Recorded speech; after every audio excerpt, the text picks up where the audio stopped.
Hello everyone, my name is Diah Iswitari, student number 173. In today's presentation, we're going to discuss one of several abnormalities that can affect the apocrine gland, which is bromhidrosis. Chapter 1, Introduction.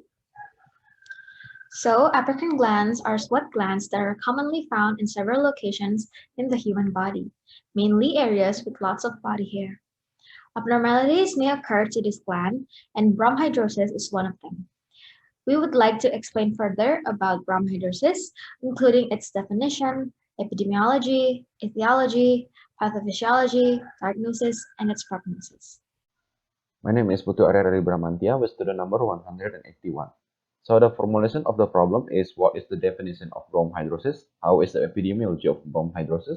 How is the etiology of bromhidrosis? How is the pathophysiology of bromhidrosis? And how is the diagnosis, treatment, and prognosis of bromhidrosis? And the purpose of this paper is to explain and answer all of the problems above. The benefits is for public is to make a better understanding about bromhidrosis and make awareness about this condition. The significant benefit of this paper is for author to give a better understanding about bromhidrosis, also to give more experience of scientific writing, and also is to add more reference to the institution about bromhidrosis. So hello everybody, my name is Lalita Samara with student number 156 and I'll tell you about the definition of bromhidrosis. So apocrine glands are one of the sweat glands in human and included in the subset exocrine secretory glands. This gland is found in several locations such as axillary, anogenital, areolar, and etc. Primary abnormalities in the apocrine gland, one of them is apocrine bromhidrosis. So bromhidrosis is a state of body odor that is more excessive than normal and can be characterized by the degradation of apocrine sweat gland secretion by bacteria located in the genitals between the finger, armpits, scalp, and soles of the feet. In this case, the skin will have an unpleasant offensive body odor and it will be wet and sticky. Epidemiology of bromhidrosis. My name is Safina Gesitandi with the last student digit number 040H. Prevalence of bromhidrosis is still unknown. Bromhidrosis is one disease that underreported. Bromhidrosis usually develops after puberty. Bromhidrosis is more common in male than female because male have greater apocrine gland activity. Bromhidrosis is more common in Europe, African American populations than Asian populations. There is no specific geographic predilections for bromhidrosis. Warm temperature and poor personal hygiene may induce bromhidrosis. My name is Aini Putri, student number 141. The main cause of bromhidrosis is the excessive secretion of the apocrine glands, which cause a bad odor in the breakdown of bacteria. Corynebacterium arabic is the main bacterium that plays a role in bromhidrosis. This bacteria will produce ammonia and chain fatty acids in apocrine secretion. Then there are two types of binding protein that will bring these acids to the skin surface, namely ASOB1 and ASOB2. Several conditions, such as medical, dermatological conditions associated with hyperhidrosis or bacterial overgrowth, can contribute to its development. My name is Anastasia Vanetriksi Kustianto, student number 138. Bromhidrosis happens due to biotransformation of odorless molecules into odorous molecules, which is caused by Corynebacterium. Corynebacterium produces ammonia and short-chain fatty acids, which are then brought to the skin surface by proteins called ASOB1 and ASOB2. Thank you. I'm Wanda with student number 133. I will explain about the pathophysiology of bromhidrosis. Generally, pathophysiology of bromhidrosis is poorly understood.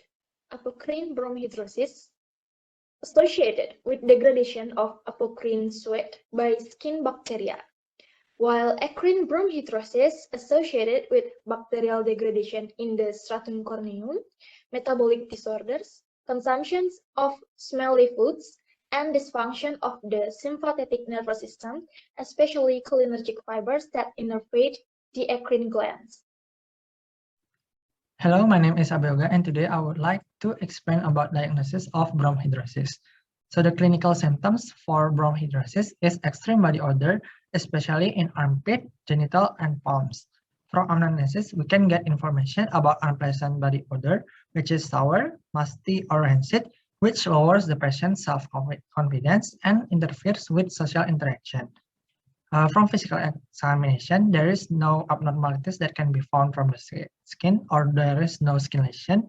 But from starch iodine test, it shows that change in the color from white to blackish blue in the skin. Hello, my name is Pratista and my student number is 227. So now I'm going to continue the diagnosis. Supporting examination that can be done for diagnosis of bromhidrosis is histopathology examination. The examination shows the number and size of apocrine glands located in the axillary are greater in bromhidrosis patient than normal people. The diagnosis of bromhidrosis can be considered in various conditions such as acrine bromhidrosis, liver failure with rotten eggs odor in the breath and urine, renal failure with urine-like odor, unpleasant body odor due to schizophrenia, olfactory hallucinations due to neurologic diseases, body dysmorphic disorder, and false belief of offensive body odor due to olfactory reference syndrome. The differential diagnosis of bromhidrosis includes erythrasma, trichomycosis axillaris, nasal foreign body in children, and poor hygiene. Hello, my name is Putri Agnes Monica with number student 100. So let me explain about the treatment for bromhidrosis. There are three basic principal management for bromhidrosis. First is medical therapy, second is surgical therapy, and the last is lifestyle. So for the medical therapy, first we can use antiperspirants for reducing the sweating, which can change the environment to inhibit bacterial growth. For first-line therapy, we use aluminum chloride hexahydrate. For concentration is 20%, and it's for axillary hyperhidrosis, use once daily at night. And for antiperspirant development includes the use of lyotropic liquid crystal. It's a combination of oleic acid and glycerol monolarute, which will reduce the amount of sweat on the skin surface. And second is deodorant. Deodorant works by reduce body odor by suppressing perspiration, reducing the amount of resident bacteria, and mask the odor that is formed. For the first is antiperspirant-based deodorant is contain metallic salt to regulating the growth of Staphylococcus epidermidis and Corynebacterium. And the second is deodorant with antimicrobial. Is combination of deodorant with antimicrobial. For example, is ethanol, triclosan, quaternary ammonium ingredient, fatty acid ester of glycerol, sucrose, oxyetylglycerol, and ursenic acid. And the last is odor masking fragrance are almost always available in deodorant. The chemical agents like sodium bicarbonate and zinc, it can neutralize body odor that comes from acid fats.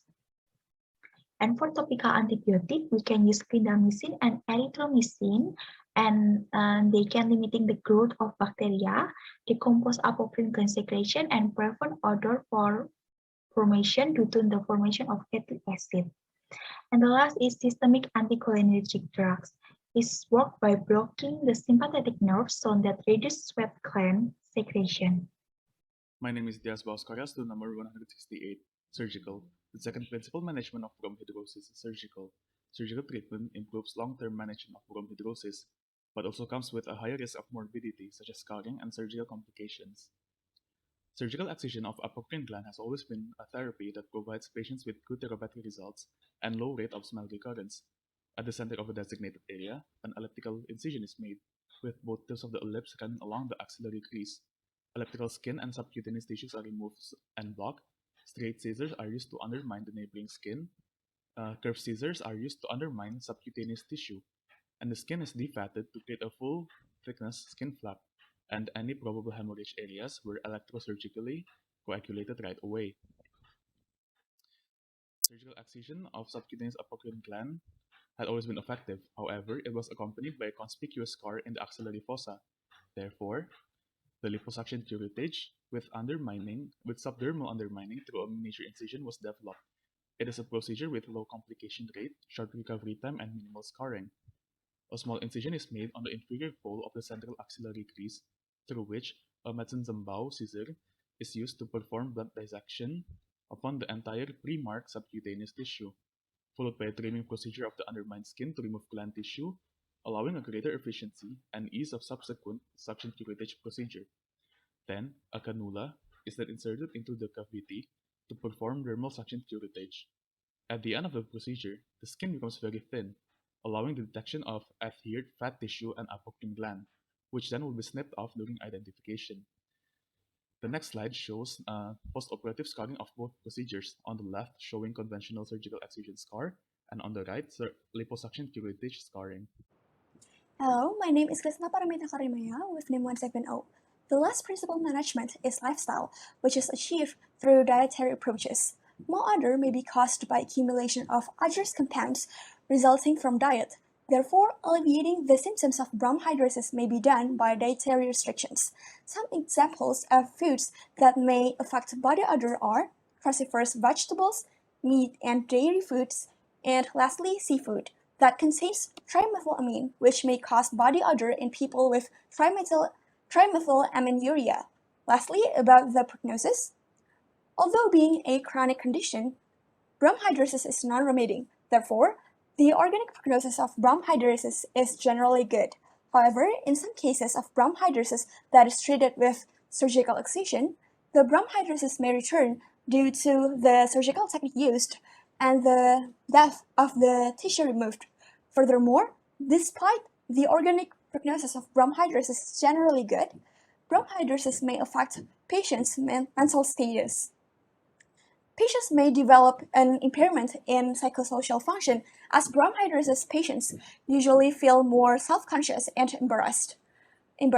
This may cause anxiety and other serious psychological problems. Thank you. Hello, my name is Ferdinand with review number 108. Okay, for the conclusion of our student project about bromhidrosis. Bromhidrosis was a primary abnormalities in the apocrine gland, also known as apocrine bromhidrosis. Bromhidrosis is a state of body odor that is more excessive than normal and can be characterized by the degradation of apocrine sweat gland secretion by bacteria.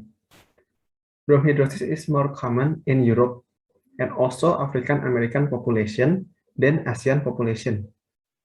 The main cause of bromhidrosis is the excessive secretion of the apocrine gland, which causes a bad odor in the breakdown of bacteria, and also several conditions such as medical and dermatological conditions. Generally, the pathophysiology of bromhidrosis is poorly understood. Apocrine bromhidrosis is associated with the degradation of apocrine sweat by skin bacteria, while acrine bromhidrosis is associated with bacterial degradation in the stratum corneum. The main symptom of bromhidrosis is extreme body odor. The odor usually appears in the armpit area, and also the odor can appear in the genital area and palm. There is no specific skin lesion found in bromhidrosis, and the diagnosis of bromhidrosis can be established through anamnesis, history taking, physical examination, and also histopathology. For treatment, there are three basic principal management for bromhidrosis: medical, surgical, and lifestyle. Although being a chronic condition, bromhidrosis is non-remitting. Therefore, the organic prognosis of bromhidrosis is generally good. Okay, that's all for our presentation. Thank you for your attention and God bless you.